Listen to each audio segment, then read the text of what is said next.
Well, again, good afternoon from Atlanta, Georgia. I'm Robert Arrighetti, the current board chair of Impact Israel, which supports Imminord Youth Village and the Village Way educational initiatives.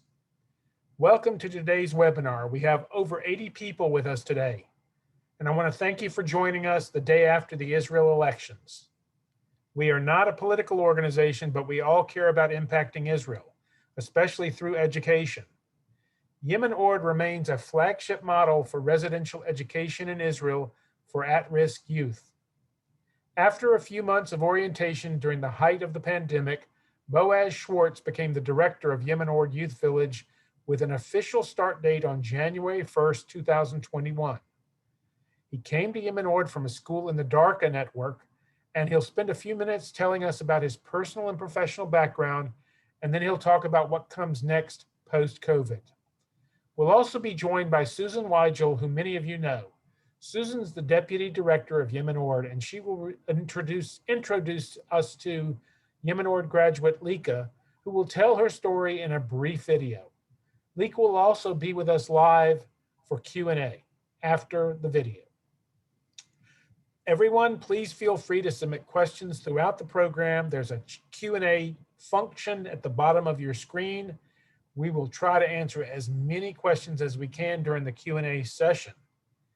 And it is now my honor to introduce Boaz Schwartz to all of you today. Good evening. Thank you very much. Nice to meet you all.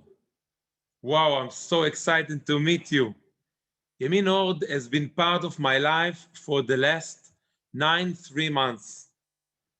At the beginning, I just heard about the position.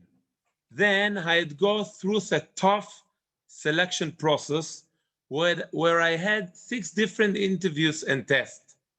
Then I met and was inspired by wonderful people like Chaim Perry, Dotan Levy, and Susan Weigel, who have made this a life mission. I officially started a formal period with Shmuley in September until December, and I'm now the director for the last 3 months. So during all this time, you, the friends and partners of Imminord, of Impact Israel, your presence was here, since it was so clear for me that all of this magic could not have happened without you. I guess I should begin first sharing a bit about myself. So my name is Boaz. I'm 43 years old, happily married to Tova.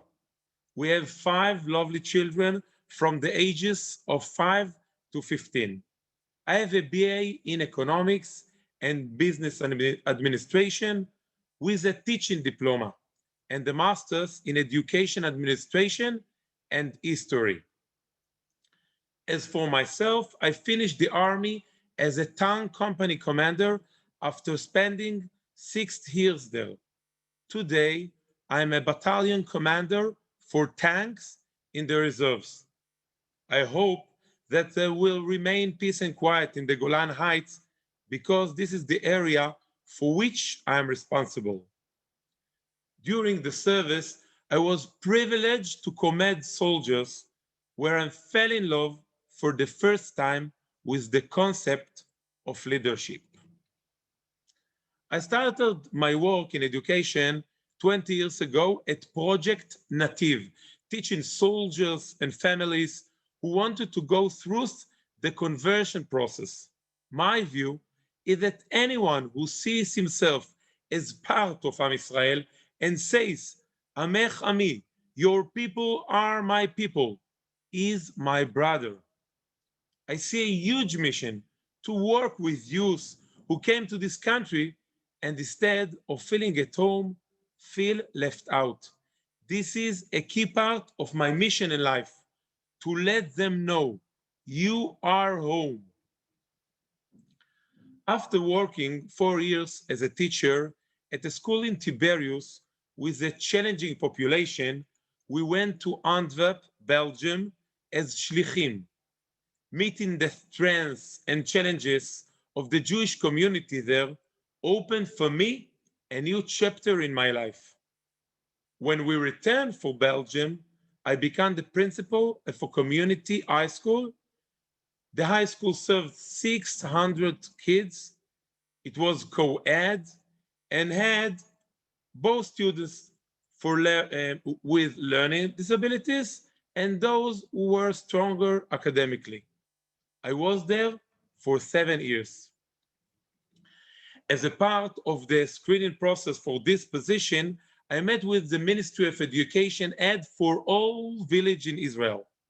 Instead of an interview, it became monologue about the best village, Yemin.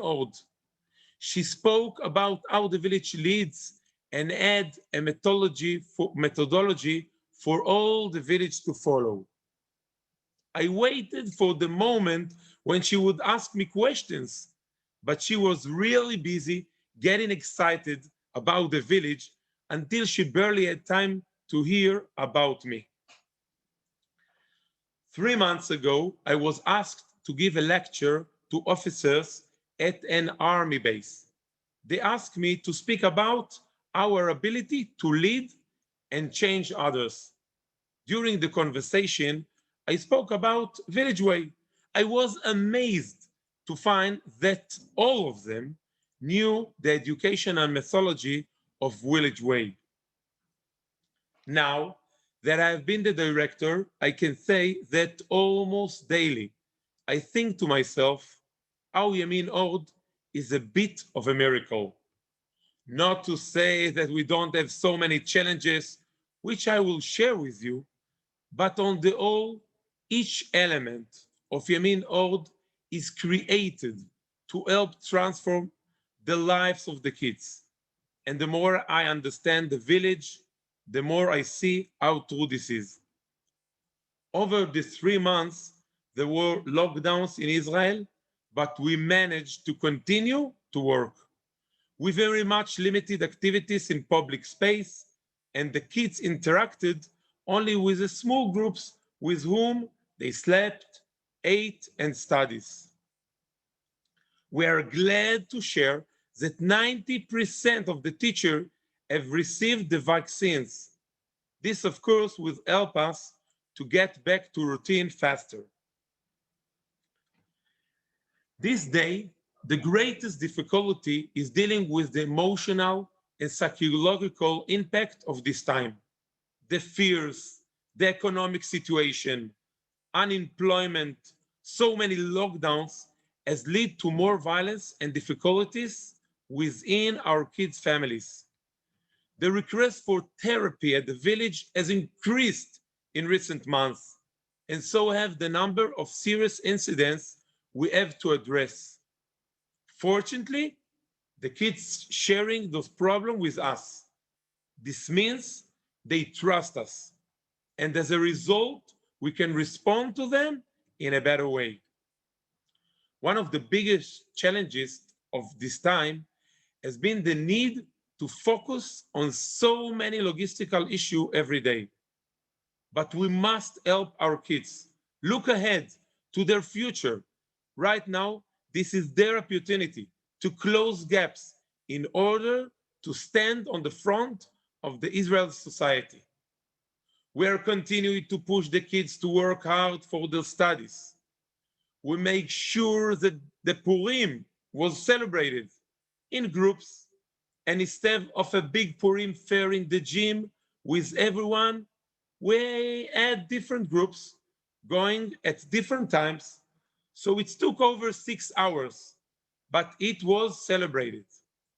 The talent show, that usually happen in one night, happened over 4 different nights, but it was celebrated. And even at Gar, the 4-day challenge hike, we have moved to after Pesach, but we are continuing our tradition, trying to get our 12th graders to go to Mechinot, gap year leadership programs next year. It is all that much harder, since it has been hard to visit the programs ahead of time. But over 50% of them are planning to go to Mechinot next year. We are pushing our kids to look ahead, and prepare themselves for the challenges to come, or as we call it here, to transform them from a mindset of survivor to that of a leader. The plans over the next few months and into next school year are that of going back to the normal schedule for the kids of Imminord. It's take a village to raise a child, and so much of what has been missing this last year is feeling the impact and strength of a community of meaning.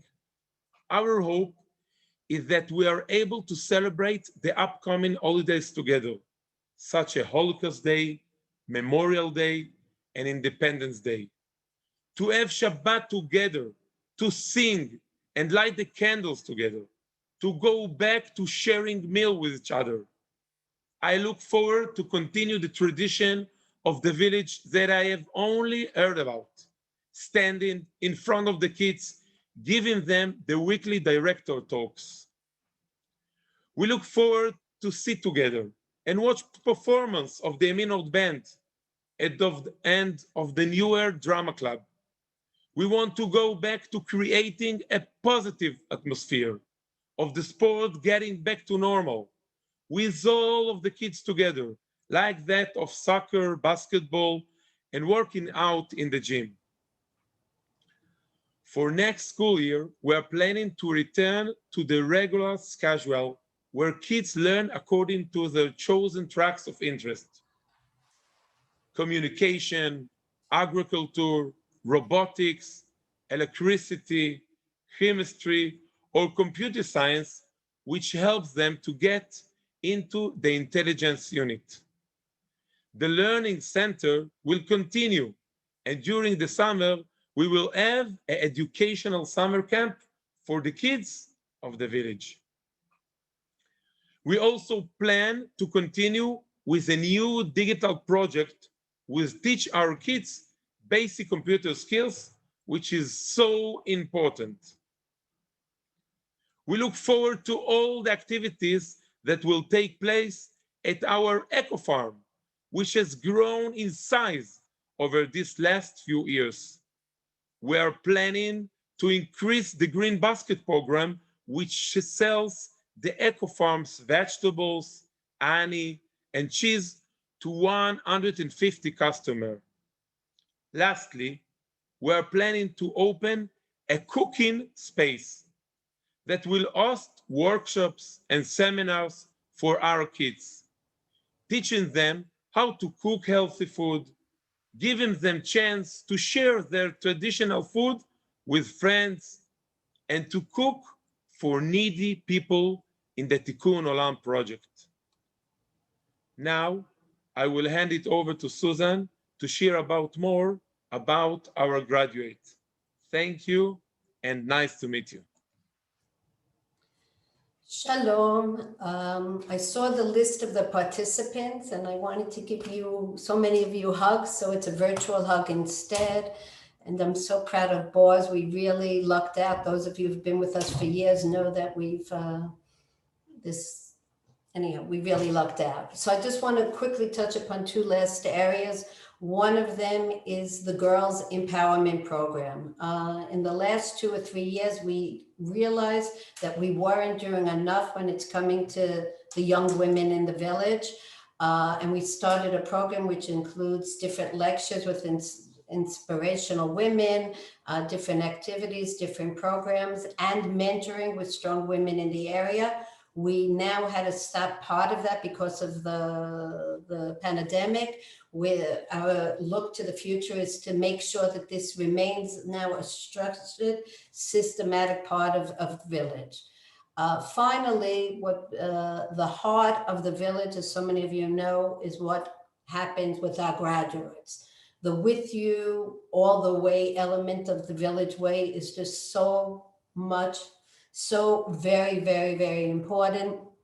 Over the years, we've started the connection programs and making sure when a kid leaves the village, we're now in contact with them, feeling their pulse, making sure that when they're in a pre-army leadership program, the Mechinot or the IDF, that we're in contact with them. then giving out the scholarships. We just had the graduate day instead of, not just, we had to do it over a month ago where we had to do it on Zoom this year, but gave out over, I think it was over 160 scholarships this year. We're still now making sure that we're having graduates meet with the kids in intimate groups. We're doing it by having the graduates in Zoom with kids in the room and asking them questions and having them push them and inspire them in different directions. The one area that we've noted that was still not good enough, that we made a plan to really be there this year, we haven't been able to do it as much because of all the needs that have been pouring in with the corona this year, with unemployment and financial and emotional crisis where we've had to been. But we noted that when the kids finish the IDF, from that point of those 4 years, we have to be that much more proactive than we had in the past, reaching out to them. It's a time of so many important decisions, and we realize that this is a very important way that we have to re-strategize some of our resources to be there, to help them make the decisions, to push them to going on to vocational and academic programs and making those decisions in the best way as possible. Now that we have more and more Israeli friends, we're also using them to help us network. I can go on, but I want to stop now, and I want to introduce you to one of our graduates who I adore, we adore, and I'm very proud of, Lika. My name is Lika Huchashvili. I'm from Georgia. I came to Israel 7 years ago, and now I live in Haifa. I was not very good student, but here, with all the other kids and the influence of them, I started to learn. I really started to understand what I want to do in my life, I got friends for life, and a family. I got a family here. I learned computers. I learned math and physics. I always said that I got 3 main things in Imminord. First of all is the knowledge that I can do whatever I want. I can learn whatever I want. I can go wherever I want. It only depends on me. A second thing that I got here, it's family. Really, I got family, friends. All my life came from here. And the third thing is self-confidence. When I came here, I was afraid. I was afraid of mistakes. I didn't want to ask anything. And with the years, I got that self-confidence that I can ask. It's okay to ask. It's okay to not to know. Each teacher, each staff member, they care about me. They know who I am. They know my name. The moment that they care about you, they know who you are. They know what you need. So they can give you exactly the same thing. So they can hear you. They can understand you. I've really made here a long journey from person who didn't even came to lessons to the person who teaches now. So this was really big journey for me.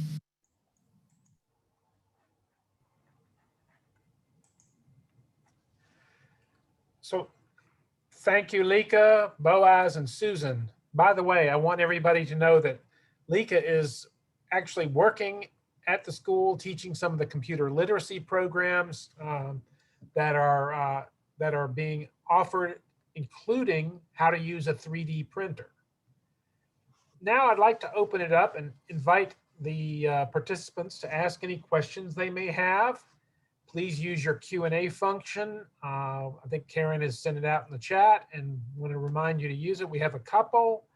Karen Salison, our executive director in Bethesda, Maryland, will assist me in fielding the questions, and we'll try to answer as many as we can. We hope to follow up with you if we cannot get to your question today.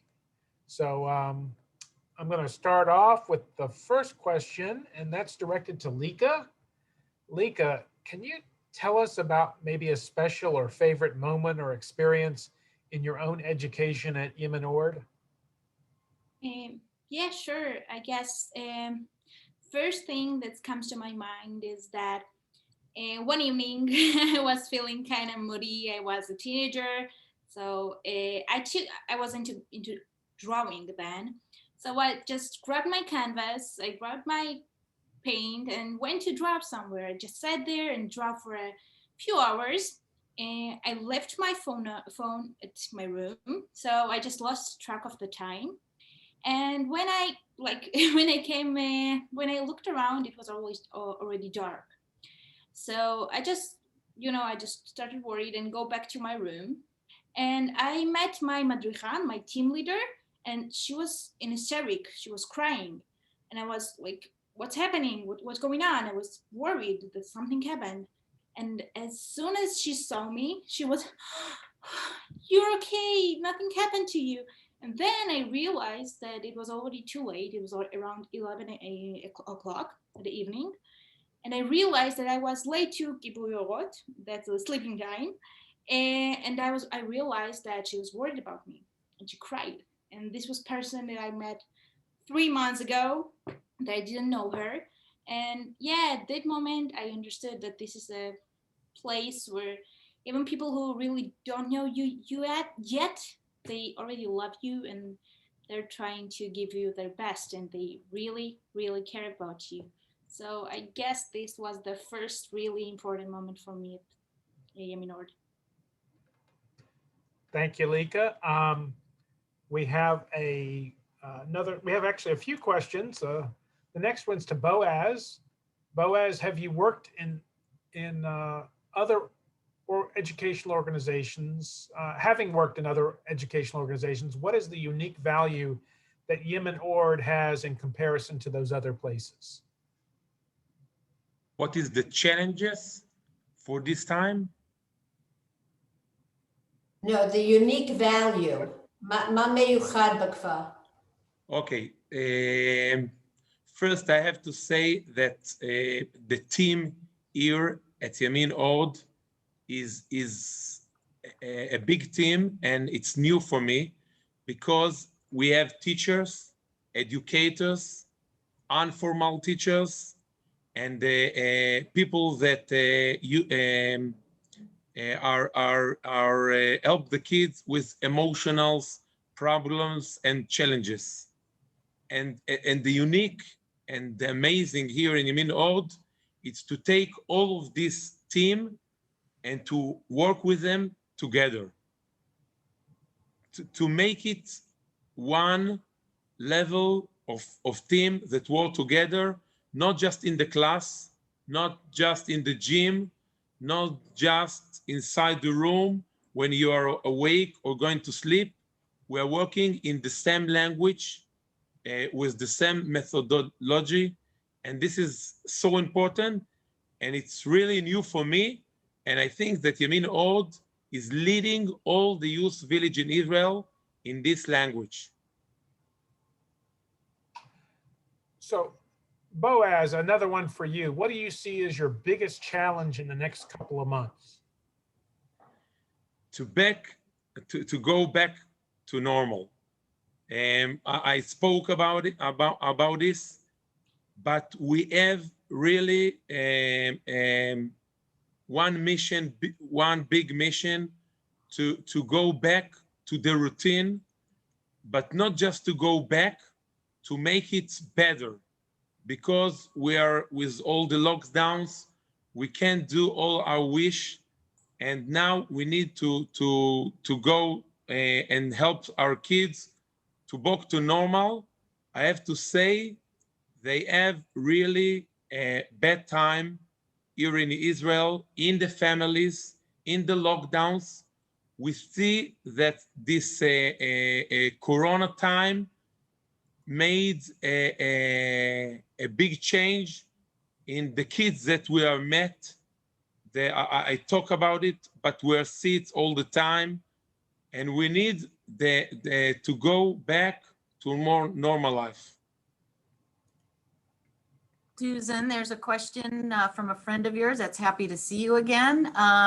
Susan, are you beginning to see the coronavirus restrictions in the rear view mirror? How has it changed the village life? It was, I'm celebrating my 23rd year here in the village, and I can say that this year, I mean, we've had others, actually, we had the fire, we had wars, so, but it was Very, very challenging because, as Boaz said, it was so much discussion about logistics, you know, how to really be there and keep the values and all that we wanted to do. And yet to make sure that the kids were safe. We are, thank God, you know, because of the vaccines, actually now starting to look at it, as you said, in the rear view mirror. And now we have to go on. We, you know, always, you know, the challenge is to how to make sure that we take a village and do the big things that we need to do here, and also to make sure that every kid, we see them and meet their individual needs and deal with the graduates. So we have a big task ahead. But as Boaz says, and I agree, we have a very, very dedicated professional team. And, you know, through Village Way Educational Initiatives, now we're just so much better at getting all of our team to know what we need to do. And so we're even better, I think, in a lot of ways than we've been.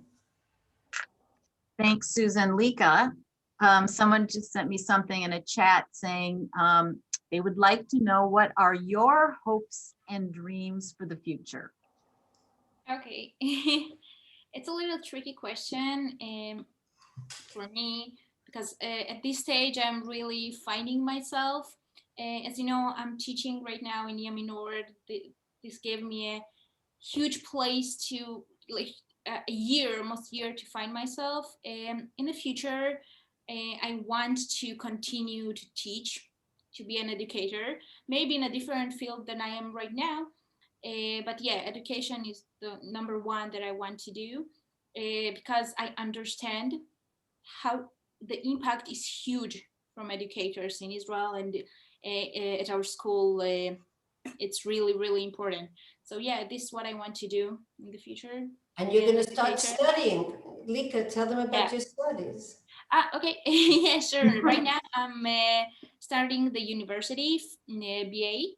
I wanted to be a photographer and a teacher together. This two educational lines together. Actually, when I first started photography, it was in 2015. I was in 10th grade in Yemin, and we had this photography course that was almost a year.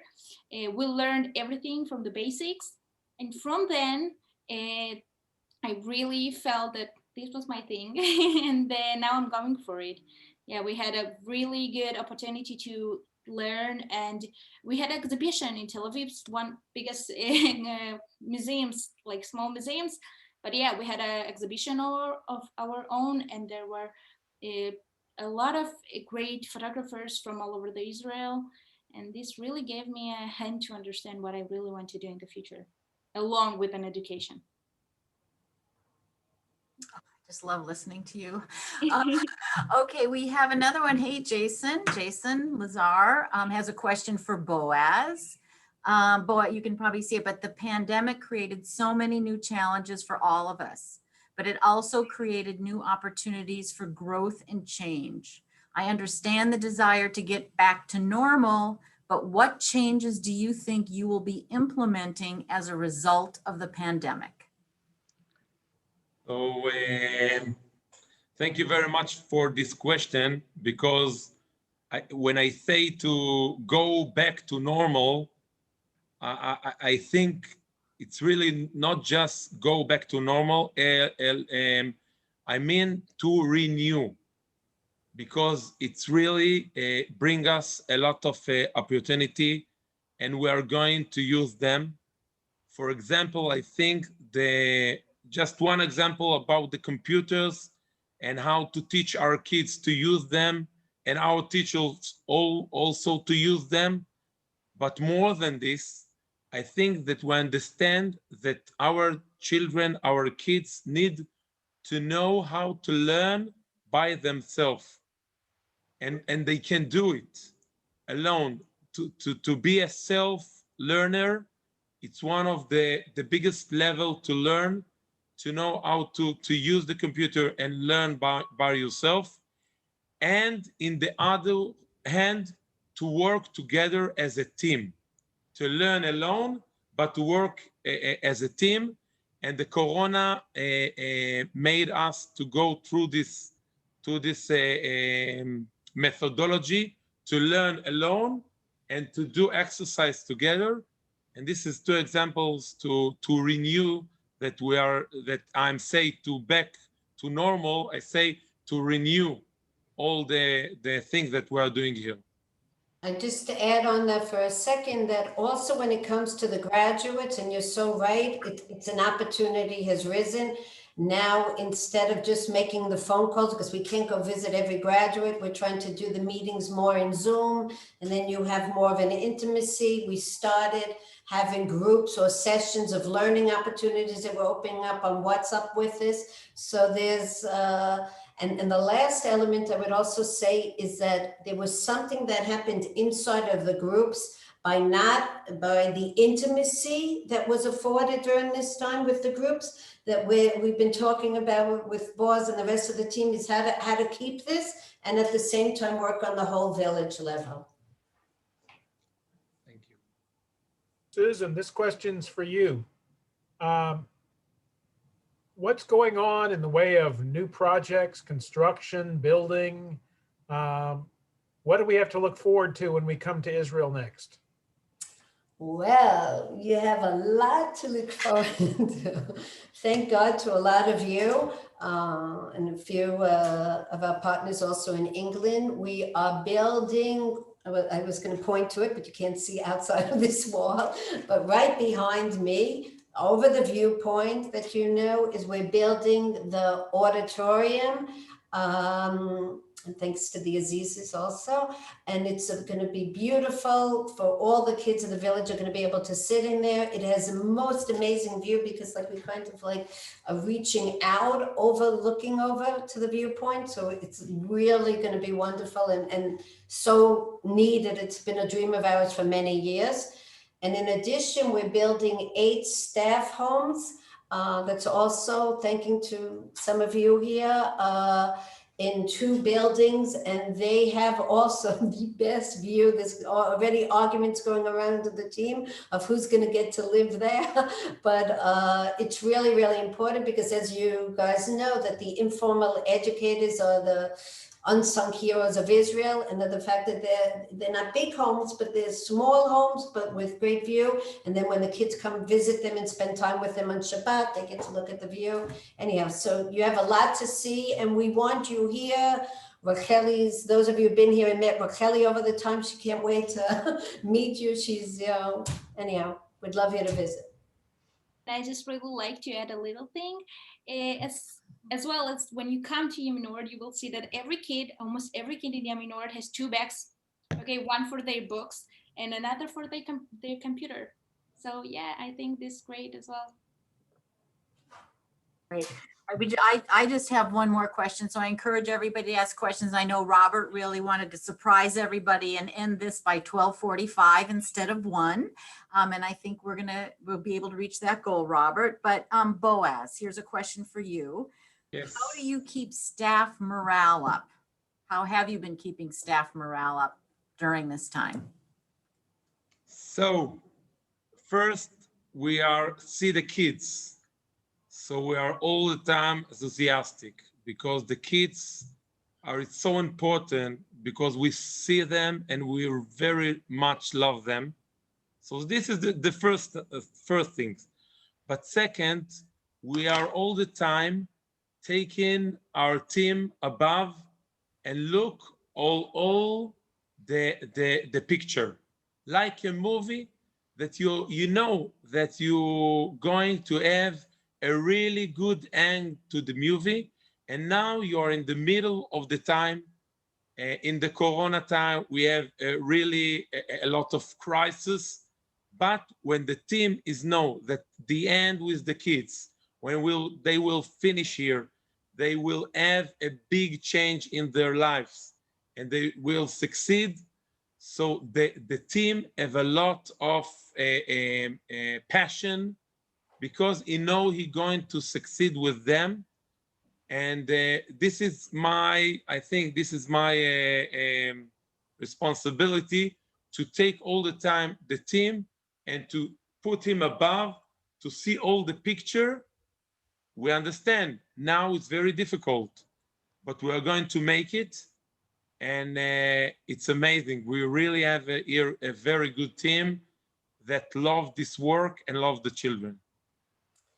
I would just add on to that, that what happens also is that when I told you about the graduate day that we have, or when the graduates are coming back, we make sure that we share their stories. We have an internal WhatsApp on our phones about what's happening in the village.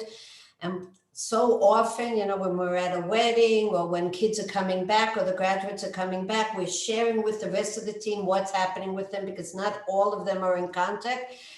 And all of a sudden they're like, that kid, that, you know, kid who, you know, gave us so much crap along the years, and this one and that one. And then you see what the kid is doing. And then, you know, and then the kids remember, you know, Robert, a kid of ours who, I don't know if I should have said, anyhow, it doesn't matter, but he came from an orphanage, and he's now in the Technion. And when he shares, when he says to the teachers, he just came back and he was talking with the kids, and he says, you know what, I always, when I'm down, and he's like, I'm down a lot and they're piling on all these studies on me and I don't know what to do. And then I remember what you said to me, to remember the why. And he reminds you, or he goes back to this teacher. And that's what gives so much of our team the strength, because it's remembering the why, seeing the graduates, seeing what they're doing. Not to misguide you, I want to say there are graduates of ours who are not in the places that we would like, and but we're trying with them, and just dealing with a few of them today, and that's also our reality. But the fact that they do know that they have some backing, even though sometimes we can't do what we want, I think is also inspiring to a lot of our team here and lifting their morale. As well, we get every week the week summary. Yeah, so we can see what we have done during the week, and it gives us a power a little bit to continue every week again and again. By the way, that's a new thing that Boaz Schwartz brought in, that every week at the end of the week on Motzei Shabbat to Shabbat evening, we get a summary with some pictures about what's happening, and it takes a village, and it's really inspiring for the team here and keeping them all together. Good point, Lika. Thank you, Lika. You. We say here that the end is very good. So if we have problem now, so it's not the end. And we really believe in our children. And we succeed, you know. We can see our graduates.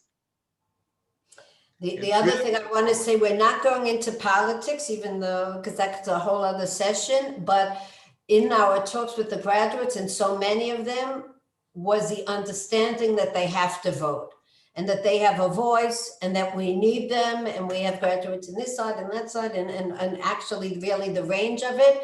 But the fact that they're understanding that they have to vote, that they're taking on more and more leadership roles and giving back, and that we need them to be the best that they can be is part of what we're doing. And even us, we've learned to, like, now looking to the camera on the Zoom, you know, all this is due to the changes of this period of time. But we miss you visiting us, so. I've got one comment and two more questions before we have closing remarks. One of our participants said, one of the unusual aspects of Imminord is that the home remains home forever to its graduates. And this is something that should be known to the supporters. Very, very unusual, if not unique. And I think we try to send that message to our graduates regularly, but we need to make sure our supporters are also aware that that's one of our standards. This is a question for Boaz. Boaz, can you talk more about the weekly director discussion with the kids? What sort of message do you share? What do you hope to achieve with these weekly talks? To look ahead. To look ahead. We are all the time in the COVID-19. Look tomorrow. 2 days. We need to look ahead. And our youth, all the time asking themselves, what I'm going to do tomorrow. And we are all the time taking them really near the synagogue place to see the view of the sea and to tell them, you need to dream. what you are going to do, not tomorrow, next year, what you are going to do in the army, what you are going to learn in the university. We are all the time speaking of tomorrow and not for today. I'll add into that Boaz on his letters always puts in, he starts a letter with a part of the Parshat Shavua and the Torah reading and what it means to us. This is a tradition of Dr. Chaim Perry, and it's a tradition that we're continuing to follow. And this is very, very important. And I think a lot of the other messages is to invest. You don't become successful or happy without working on it. And it's work, it's hard, and there's pain involved. And to think it's just gonna happen doesn't. So to build up the dreams and the opportunities, but to understand that it's hard work and you need to invest, and to remind them that we fall and we fall and we get up and we fall and we get up. By the way, I'm gonna go on the Edgar hike, and the kids are already laughing that they're gonna have to pick me up when I fall down along the way. But it's that message that there's pain involved, but you can get there, that you need to invest in yourself, and that you're part of a long history, Jewish history here, that Parshat Shavua, the Jewish, from Ethiopia, from Dotan is going to Ethiopia right after Pesach, the continuing story with a lot of the Imminord graduates, that's a message. That's to be proud of where you're coming from, to remember it and keep that in you as you look ahead. Well, in the spirit of time and according to my clock, I just want to thank everyone for joining us for this first in a series of 4 programs between now and June, all sponsored by Impact Israel. Keep your eyes open for invitations to a variety of featured topics. We'll be having a discussion on how Village Way trains security forces in Israel, a program for foodies that ties into our eco farm, and a panel of Israel-based venture capitalists. Feel free to share the invites with anyone and everyone you know who may have interest in these topics. And finally, I'd like to wish you and your families a very happy and joyous Passover. Thank you for participating today, and a special thanks to all my Atlanta buddies who are here on the call. Thanks. Take care.